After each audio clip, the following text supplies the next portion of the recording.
in the field of medicine, previously we did not know that the honey was obtained from the belly of the bee. The Qur'an says in Surah Nahl, chapter number 16, verse number 69, from the belly of the bees, we give you a drink of varying colors in which there is healing for humankind. It was only 300 years before, approximately, we came to know that the honey was obtained from the belly of the bee. And now we have come to know that honey is rich in vitamin K as well as fructose.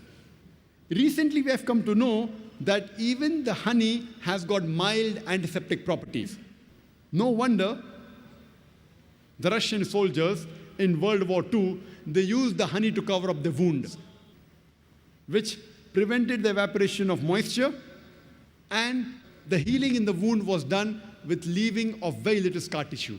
And due to the density of honey, germs and bacteria were prevented to grow in the wound.